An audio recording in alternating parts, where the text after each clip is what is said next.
In September 2025, Venezuela has begun 3 days of large-scale military exercises on its Caribbean island of La Orchila.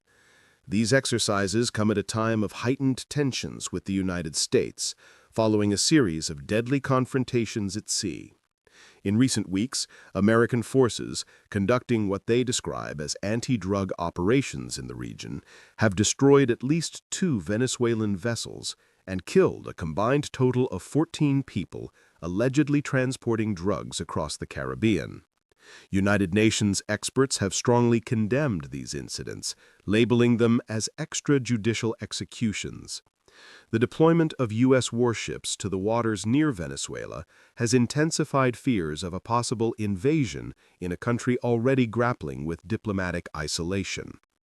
President Nicolás Maduro, facing drug trafficking charges and a U.S.-issued bounty of $50 million for his arrest, has ordered these military exercises under the codename Sovereign Caribbean.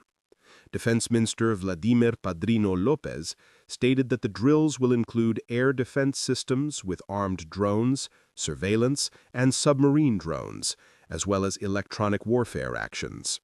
Public television broadcast images of amphibious vessels and warships positioned off La Orchila, where Venezuela maintains a military base.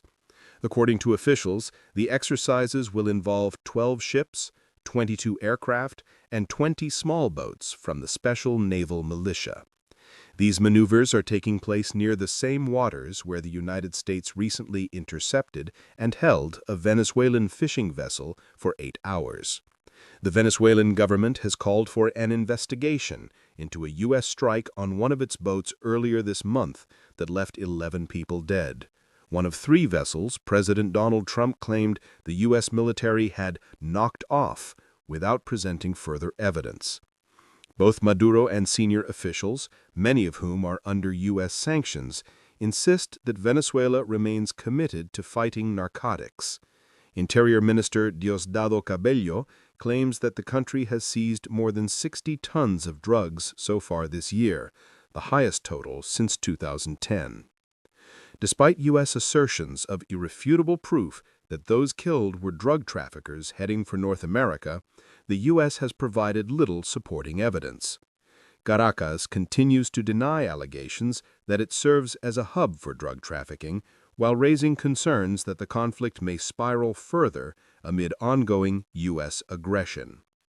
President Maduro, whose last 2 election results have not been recognized by the U.S. and several other countries, asserts that his government will defend Venezuela against any perceived act of aggression. Meanwhile, the international community watches closely as Venezuela underscores its military readiness and the fragile situation in the Caribbean region.